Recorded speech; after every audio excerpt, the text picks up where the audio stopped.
All right, yesterday we learned from this speech of the Lubavitcher Rebbe that he gave in 1991, which was not long before he had a stroke that made it impossible for him to speak. So here the Rebbe is talking about the scouts that were sent out by Moses and the spies that were sent out by Joshua.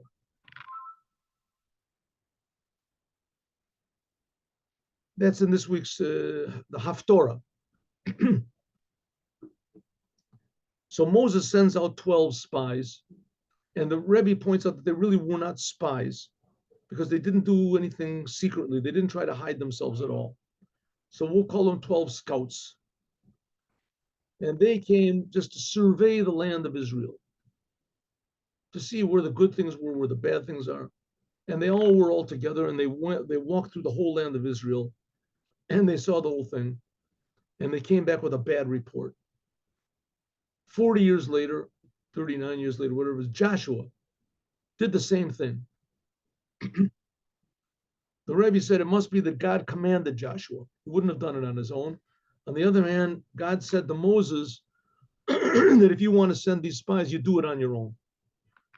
He says, I'll agree with you if you send them, but I'm not commanding you to do it. It's your decision, your call, Moshe. And Moshe sent them, and it was a disaster. And then God commanded Joshua to do the same thing, but he didn't send 12. He only sent 2. And the Torah doesn't even tell us who they were. And they came back after not going through the whole land of Israel. In fact, all they did was just go a little bit beyond the border. They went into the city of Jericho, which is on the border. And they hid away over there. They had to conceal themselves, and they ran away almost immediately when they came. But they came back with the message that everybody's afraid of us and we should go in and we'll conquer the land. They came back. So they came back with a good message. So what's the difference between the two of them?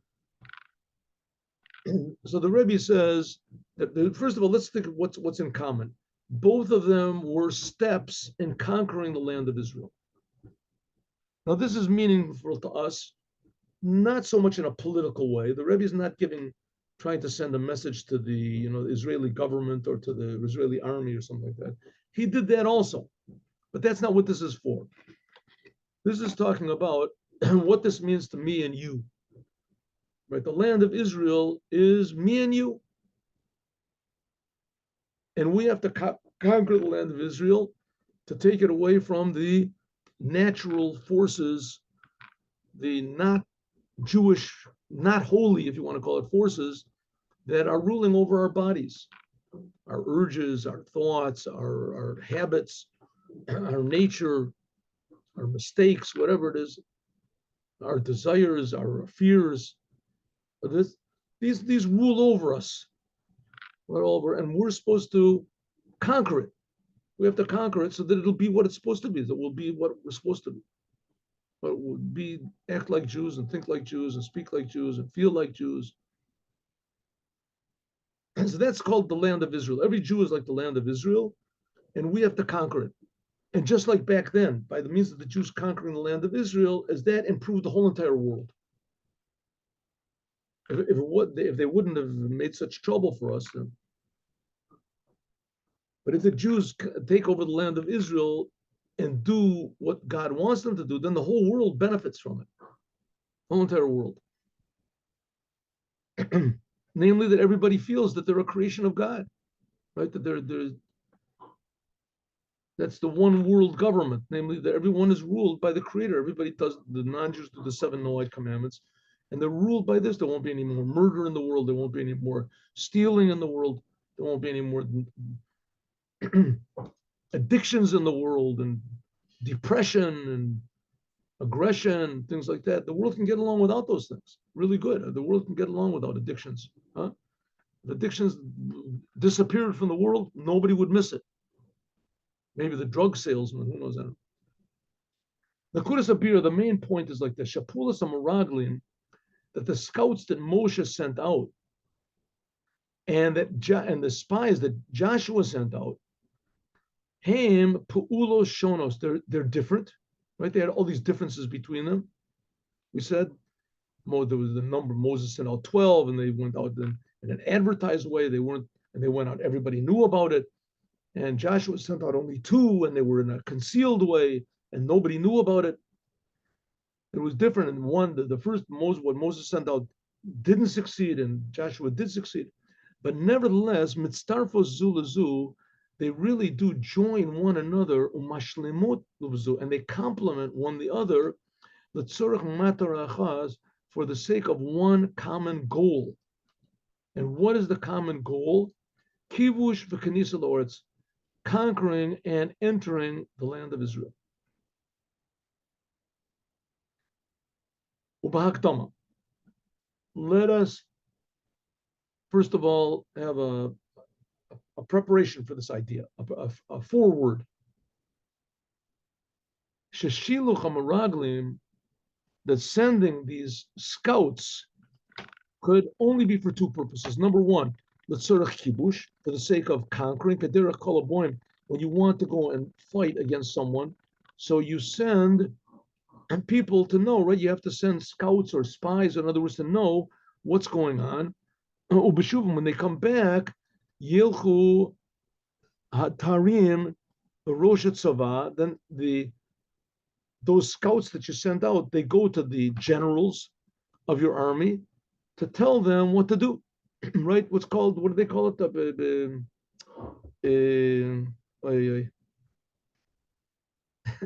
I forget the word. I'll remember it in a moment. Okay, so you have to have spies to go out and tell what's going on in the other country, right behind the other country's barricades, and you have to have spies. Why can't I think of this word? Sometimes words just jump in my mind, and I can't think of it. Anyway, you have to have information. She to give advice.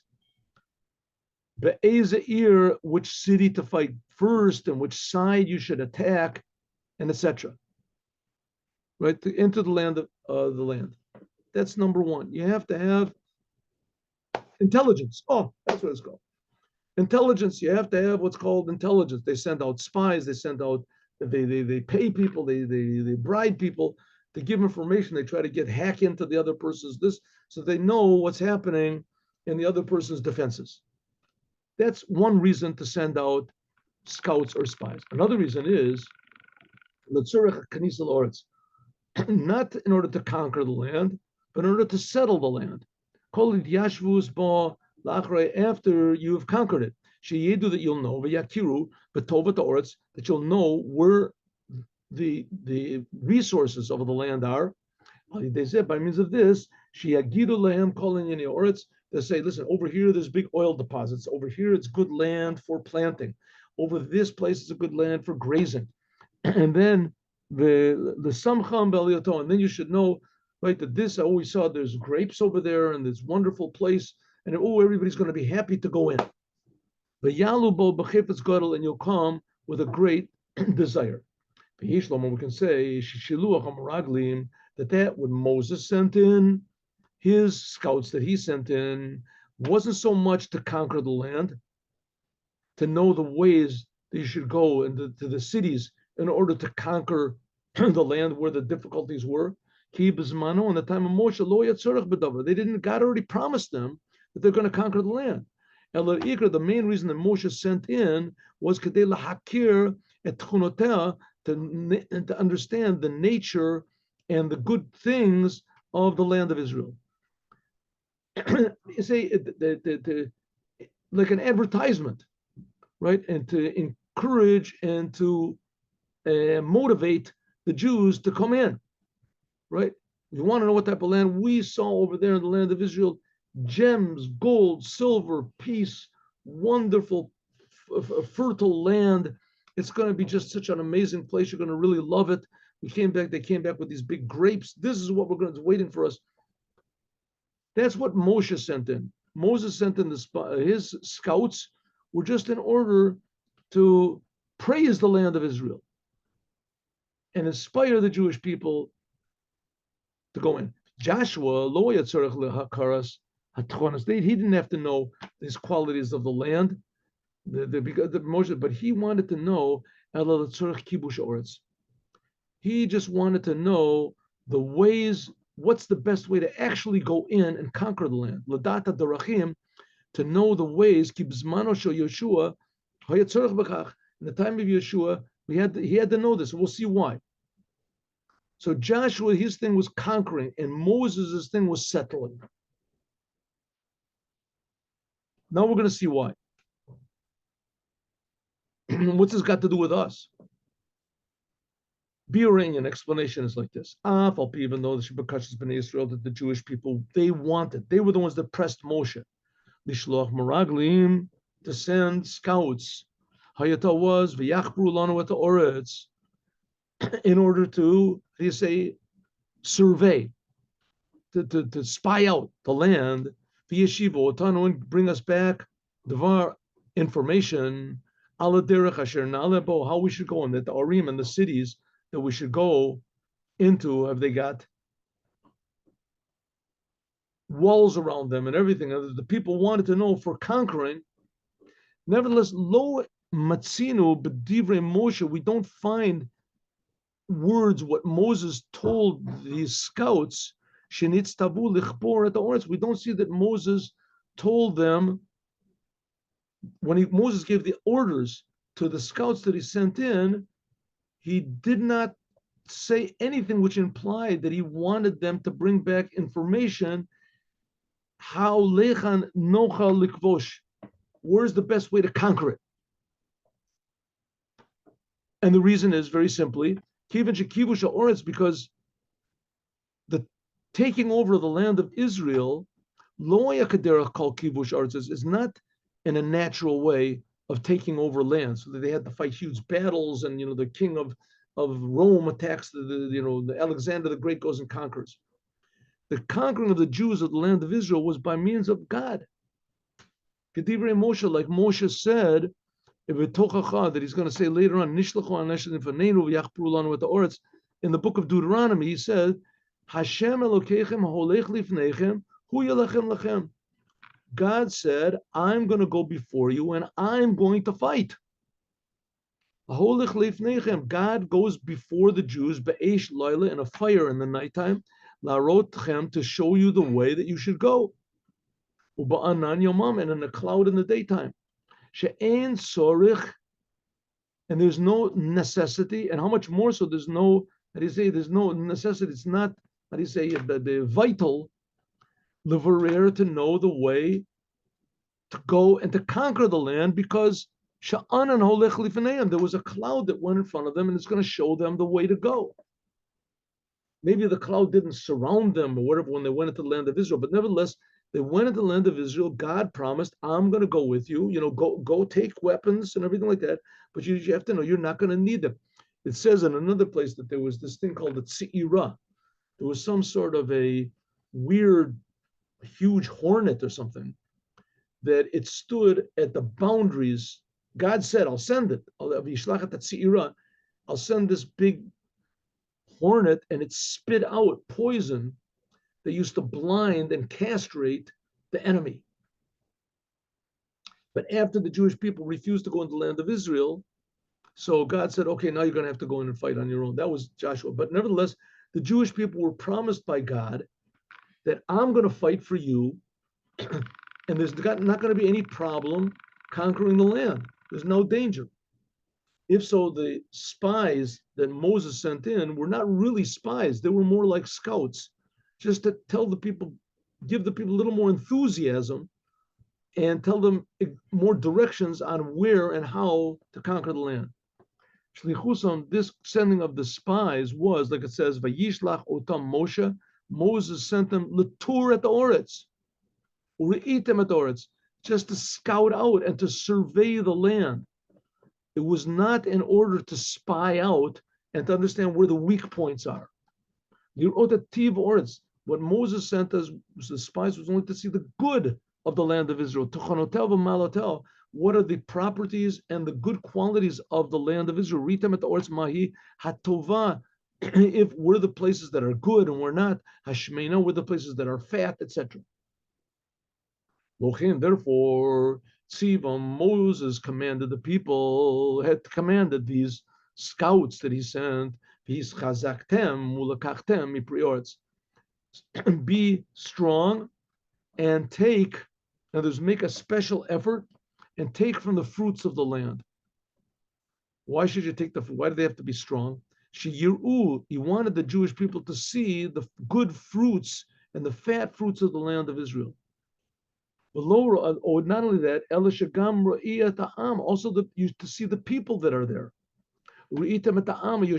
To go and look at the people that are living, the inhabitants, if they're strong, if they're weak, etc. Why? This is not in order to know if they should conquer them or not, because God is going to fight for them. To know Birativa Oretz, to let everyone, the Jews, know that the atmosphere and the how do you say, the ambience of the land of Israel, mashpia ala'am, to let them know that the land grows different type of people.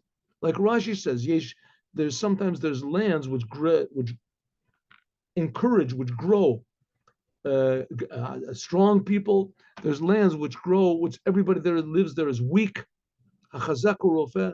Sometimes there's lands that have a lot, they're very populated. Some people that they're not very populated, it's very hard to have people there. Hama'atu Rav. Gamri Teta Arim, also to the cities that are there, that they live in. Do they have walls around them? I'm sorry, the Machanim, do they live, the cities open? Do they have walls around them? Not in order to know, like the Kivush Oretz, to conquer the land, but Nakal is if it would be easy to conquer or not, but Bira Chazak, to know if the people are strong or not. Why? Rashi says a city that has a wall around it, it's a sign that the people are weak. And the city that doesn't have a wall around it, it's a sign that the people are strong. Here's Simon, that God gave a sign. In Baprazim, if the cities are open, Chazakim, then the people are strong. Somchim al Gavuratam, that they rely on their own power. The in Ba'arim Batsurotem, and if the cities are weak, Yoshvim Chalashim, then you know that the people in the cities, in the country, in these cities, must be weak because they have to have walls around. And from this, you can know if the land is conducive to growth or not. Right? There's some place nowadays. There's places. There's radioactivity. Who knows what? There's places that are hard to grow children. Like in, I imagine these Eskimos. I don't imagine they have a big populations over there. You know. On the other hand, there's places where there's easy to have children. There's a lot. It's very populated. Shlichozeh. If so, Moses sent these scouts in order to bring back a favorable report, to encourage and to motivate the Jewish people to go into the land, to show them the good of the land. This was by means of the spies. Banu el Eretz Asher Shalachtanu. We went to the land and they came back. The spies said, the scouts, they came back and they said, we saw the land and it's a land that's flowing milk and honey, and this is the fruits. Here it says milk and honey. It's talking about more in a not like we learned in Likuti Torah, but it says there's different opinions about what it is. But it means flowing milk. They said that the cows and the sheep are so fertile over there that their udders are dripping milk. And honey, it says that some people say it's honey simply. Some people say it's the fruits. The fruits are so sweet, it's like honey. And the spies, the scouts came back, and they came back with this good message that the land is wonderful, flowing milk and honey. It's so fertile and so productive, the land, and it's such a wonderful place, so peaceful. And if these scouts wouldn't have destroyed everything, if they wouldn't have thrown a monkey wrench into all of their message by adding on, they said, Ephes ki aza'am, but the people are very strong. Lo yochalalot. All of a sudden, they threw in this thing about we can't do it. You call Ben Israel, then all the Jewish people would have gone into the land immediately with joy and with chafetz gadol. The spies came, these scouts that Moses sent in, they came out and they did what Moses said. They came back and they said, the land is great, the people are big, they're living over there, it's a wonderful place to live, but we should know that the people over there are really mean, and we're not going to be able to take them over easily. Now these people that were sent in, they knew that God was going in front of them, but nevertheless they said, listen, we're going to go into the land of Israel, there's not going to be manna, right? The manna is going to stop, we're going to have to work on the land. And so it's not going to be so miraculous as it is in the desert. Here, God is taking care of these snakes and scorpions. In the land of Israel, we're going to have to do it ourselves. And the people are really big. We're going to get hurt. Right? You're going to have to really believe in God when you go into the land. And if you don't believe in God, then I don't envy you. No, I don't envy you. Amaraglim, that was the spies of Moshe. The spies of Moshe, their job was to inspire the people about how good the land is. Meraglim the Yeshua, but the spies that Joshua sent in, lo nishlachu, they were not sent in to see the good of the land of Israel. Kivan sheshlichuzu, this was already done by Moshe. The spies that the scouts that Moshe sent in, they came back and they did their job. What's going on in the land of Israel? They surveyed the whole entire land. They told exactly what it was, but they had to stick in their own opinion. But as far as knowing the good of the land of Israel, that was already done. Why did Joshua have to send the scouts in? Because in order to conquer the land, it wasn't such a high level as it was it was supposed to be by means of Moshe. Joshua, the people with Joshua, they had to go in and they were going to have to really fight. They were going to have to really face-to-face combat. Therefore, they had to have things in the natural way. Beginning with sending these spies. Just like you have to have intelligence, right? You have to send in spies, you have to get in information. So now, according to this, we can understand one of the big differences between how Moses sent in the spies, his scouts, and Joshua sent the scouts. Somehow or other, both of these things are going to be necessary in our service of God. Biz Manusha Moshe, in the time of Moses, God did not command to send scouts. God didn't say you should do it. It was the people forced Moses, and Moshe gave in to them. He thought it was a good idea. And God said, okay, if you want to send, you can send. I'm not commanding you. Why? Because the main reason to send in these scouts of Moshe, because